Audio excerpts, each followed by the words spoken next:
去蓝旗一天，今天又返回牧区了。看一下，今天婆婆蒸了一大锅的大包子。前天小家伙哭着去蓝旗的，上了一天学，因为感冒严重，老师打电话让我把他接回来了。结果第二天我也中标了，嗓子疼，连带着发烧。没办法，今天我们娘俩去医生那捡了一点药，就开着车返回牧区了。路上我下车本来想掰一点玉米棒子的，结果这些是青醋，都还没有熟。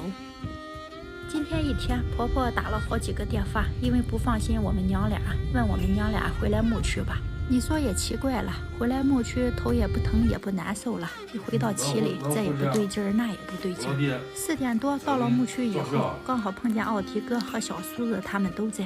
中秋节将至，奥迪哥回宝仓，他的父母准备了好多月饼，让他拿过来给公婆。婆婆也在炕上和着面，发了一盆面。婆婆说今天要蒸包子。今天婆婆蒸的是韭菜猪肉馅的大包子。这些韭菜是我们园子里自己家种的，虽然有些老，但是这些韭菜吃起来特别有韭菜味儿。因为我一直嚷嚷着要吃玉米，这些是婆婆今天去地里砍青楚掰下来的。这些青楚种到了一定的时间，它们也会结棒子，也会结玉米，只是结的玉米比较小。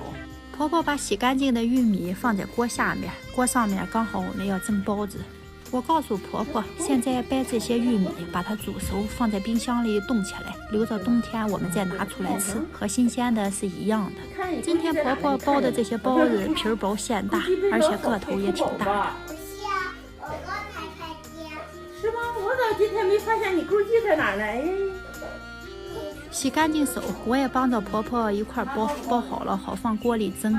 公公骑着摩托车去山上圈我们家的马去了，等把马群圈起来以后，回来我们就可以吃晚饭了。干完了，咱俩我没活了，你看。什么呀？你往回拉菜。哦，对呀。这家子在那拉菜，拉没有？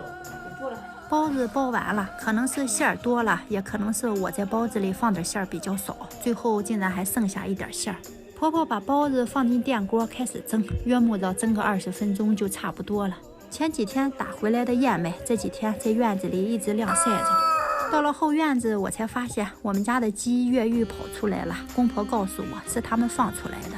我赶紧到鸡窝里看一下，今天小鸡有没有下鸡蛋。婆婆说早上她捡了5颗，不知道今天有没有了。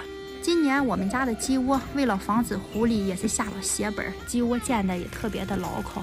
因为锅里的篦子放不下了，最后剩下3个包子被婆婆放进电米铛里了。我把电米铛里的包子也给翻个面。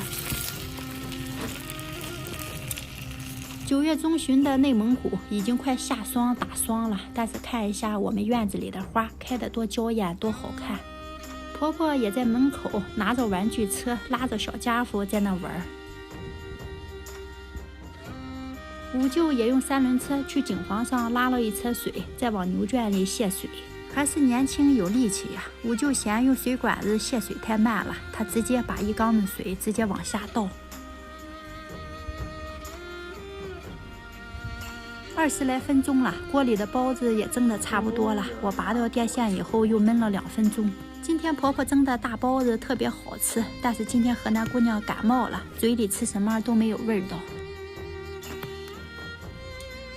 把包子端下来，锅底是我最喜欢的玉米。看一下，这是我们自己家种的青楚掰下来的玉米。6点多钟了，因为中午婆婆他们都没有吃饭，这个点婆婆也饿了。新鲜蒸出来的大包子，我和婆婆一人吃了2个。五舅也在门口忙着圈我们家的羊，说把羊群圈起来，回屋就可以吃晚饭了。妈妈，今天我们家餐桌上都是素菜，就有一个分菜，就是大包子。干了一天的活，五舅和邻居大爷他们每天晚上会喝点8加1解解乏。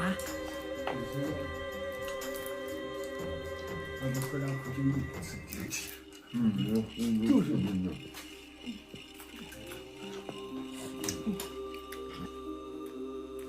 喝酒跟那个喝酒跟做一说去吧，是不是你在我们家喝这点儿茶喝？不是，我没吃。我跟你讲一个不幸的东西是啥不幸？我不行。他们喝着奶茶，吃着包子，就着桌子上的素菜、黄瓜还有西红柿撒的白糖。今天又是简简单单的一天，这就是生活在内蒙牧区我们一家人的每天生活日常。请关注点赞哦。